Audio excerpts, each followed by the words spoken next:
नमस्कार, मैं श्रुति। देश में कोरोना वायरस के मामले अब तेजी से बढ़ रहे हैं। जी हां, स्वास्थ्य विभाग की अगर माने तो पिछले 20 दिनों में संक्रमण के मामलों की संख्या में 58 गुना की बढ़ोतरी हुई है। जहां 16 मई को देश भर में कोविड के 93 एक्टिव केस थे, जिनकी संख्या 5364 के पार पहुंच गई है। स्वास्थ्य एवं परिवार कल्याण मंत्रालय द्वारा जारी आंकड़ों के अनुसार भारत में कोरोना वायरस के एक्टिव केस में पिछले 24 घंटे में करीब 500 केस की बढ़ोतरी हुई है। जी हां, कोरोना के इस नए वेरिएंट से जनवरी से अब तक 55 मौतें हो चुकी हैं। इनमें से 53 की मौत तो पिछले 15 दिनों में हुई है, जो अपने आप ही संक्रमण की बढ़ोतरी की कहानी बयां कर रहे हैं। बता दें कि भारत के कई राज्यों में कोविड-19 के मामलों में बढ़ोतरी के बीच देश में 4 नए वेरिएंट मिले हैं।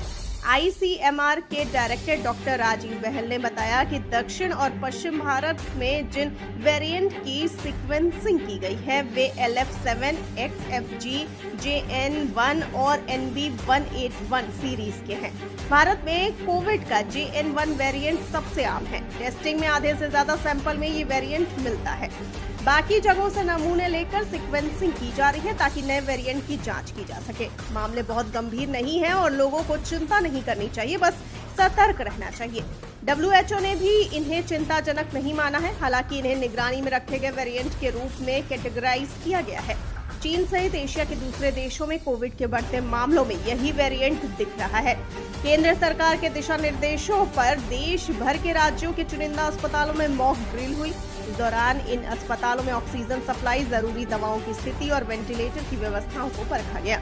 इससे बनी रिपोर्ट में कोरोना की चौथी लहर आने की स्थिति में अस्पतालों की तैयारियों पर रेटिंग दी जाएगी। बता दें कि इससे पहले 2 जून को भी एक शुरुआती मॉक ड्रिल हुई थी। इसमें हेल्थ सर्विस इंफ्रास्ट्रक्चर की उपलब्धता के लिए अस्पतालों की रेटिंग दी गई थी।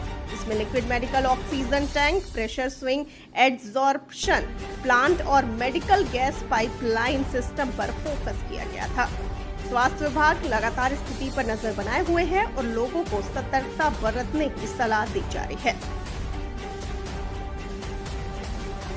बताते चले कि विशेषज्ञों का मानना है कि भीड़भाड़ से बचना और मास्क का उपयोग फिर से जरूरी हो सकता है।